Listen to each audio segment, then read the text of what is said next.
These are the top 10 haunted parks you don't want to visit. I'm your host Andrew, and let's get right into this. At the number 10 spot, we have Iroquois Park. If you go to Louisville's 735-acre Iroquois Park in the middle of the night, you might spot a pretty horrifying apparition. This apparition is known as the Headless Woman of Kentucky. According to the legend, a farmer's wife was alone in her home in Iroquois Park while her husband was away on work. Soon after, her home was attacked by a native tribe and they ended up executing her and their family dog. Except not only did they murder her, they cut off her head and kept it somewhere inside of this park. Nowadays, she can be seen past midnight walking through a thick fog as she holds her severed head. And this is not all. The park has been the scene of many unsolved murders and other disappearances. So this place, despite being very beautiful, is a place you shouldn't stroll through after dark. Seems like both the living and the dead are after you here. At a number 9 spot, we have the Auckland Domain. In the heart of Auckland is a public park known as Auckland Domain. And at first glance, this park is beautiful with stunning gardens and impressive trees. But aside from all of that, this place has a very dark history attached to it. Inside of this park is a sculpture that is quite different from others you may see. That's because this sculpture is that of 3 witches who were brutally executed inside of this park during the early 1800s. I mean, this was a time where witchcraft was believed by many, and unfortunately, a lot of people would fall victim to this hysteria. So sometime during the 1800s, 3 accused witches were caught by the townsfolk and hanged inside of this park. From what we do know now, these people were probably normal, and due to this unjust death, it's said that their spirits still wander the park grounds. In some parts of the park, visitors report hearing distant cackling made by a group of ladies, and others report seeing a tall, thin figure wandering through the trees, which many believe are the witches. If you do go deep in the woods at night, it's no surprise if you come out covered in scratches and cuts like something had scratched you with long, sharp claws.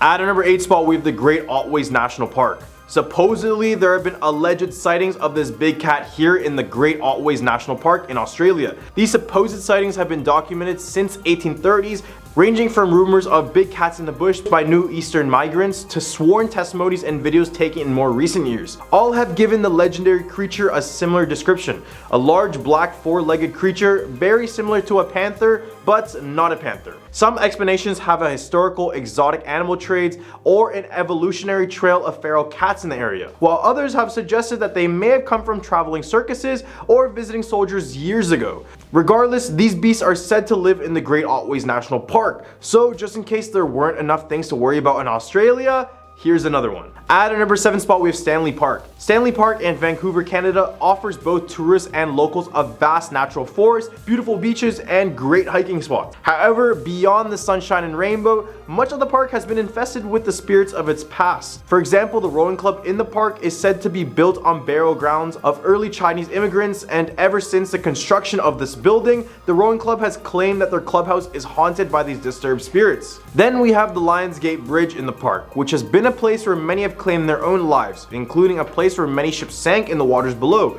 Here, visitors claim to hear disembodied voices coming from underneath the bridge and along the seawall. Then we have Dead Man's Island, which is just speculated in mystery. From a battleground to a burial ground where smallpox victims would be buried, this island is a place you would not want to be stuck on. At a number 6 spot, we have Pierre Marquette State Park. Illinois' Pierre Marquette State Park spans an area of about 8,000 acres, and this includes a cliff area known as Lover's Leap. This cliff overlooks both the Illinois and Mississippi rivers, and if I didn't tell you about this next story, I bet you would have wanted to catch the view. But let me change your mind real quick. The legend goes that an Indian brave and a maiden of another tribe fell in love. And despite the fact that both of their tribes absolutely despise one another, the tribes had set up so many walls that they even used starvation as a tactic of war. Because of this divide, the two were forced to stay away from one another, and the chiefs of each tribe forbid them from marrying one another. No exceptions. So just like Romeo and Juliet, the two met up one last time at Lover's Leap and proceeded to jump off the cliff together because they thought if we can't have each other, then no one can.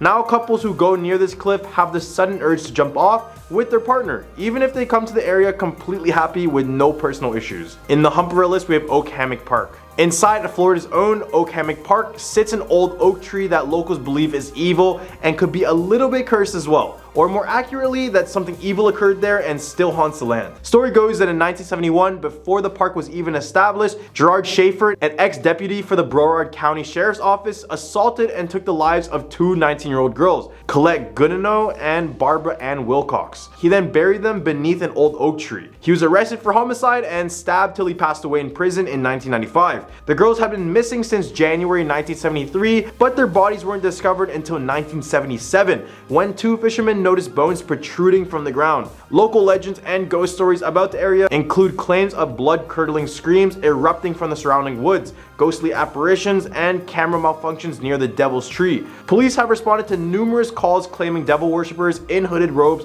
were performing rituals there. And in 1993, the local pastor conducted an exorcism and even put up a cross at the site. Numerous efforts to cut down the tree even failed, with chainsaws malfunctioning and even axes breaking. Ever since, it's been kept up as a historical site, but they still believe in its evil intentions. At number 4 spot, we have Trollwood Park. In Fargo, North Dakota is the Trollwood Park, and at first glance, it looks very nice, right? Well, it was built directly on top of a cemetery. Obviously, those who built the park knew of this and already planned to move many of the bodies away, but it's confirmed that they didn't manage to take all of them out, which is not a good thing. As briefly mentioned, the Cass County hospitals built on the park around 1895, and over the years, many people were left buried with no tombstones or even a marking of their location, which is why many remain in this park to this day. One notorious ghost that haunts the area is that of a woman dressed in a blue dress that dances around the trees. And other visitors claim that the ghosts here like to call out names in order to get people to lay them to rest. In one instance, erosion caused one of the graves to resurface, causing one visitor to trip on real human bones. Number 3, Hummel Park. Despite being a very beautiful park in appearance, there's a much darker story to it that makes you think twice before stepping foot here. This area is said to be the place where many lynchings, hangings, and satanic rituals were performed, and some believe they are still happening to this day deep within the woods of this park. A stairway in this park has been known to be called the Stairway to Hell, because it's reported that it's impossible to count the same number of steps ascending the stairs as descending the stairs. And there's also the report that a group of albino people inhabit the woods deep in the park. They're believed to be either a large family or a collective group of homeless people, but there haven't been any reported attacks by them, so they're pretty much harmless. Other than the fact that this place is covered in satanic graffiti, this place is just one of those places you just shouldn't test out. You know, just in case. Number 2, we have Candy Cane Park. Located in La Grande, Oregon is the Candy Cane Park, otherwise known to locals as Hatchet Park, due to the accident that happened within the park grounds. Candy Cane Park was like any other park, apart from the fact that it followed the theme of candy canes all throughout. Kids loved to go to this park due to its appearance alone, but it all changed in 1983. This is when a young woman named Dana DeMars was strolling through the park at night, when all of a sudden someone came out of the woods with a hatchet and started to chop off her limbs, including an attempt to behead her. She ended up passing away from her injuries in the park at the young age of 21.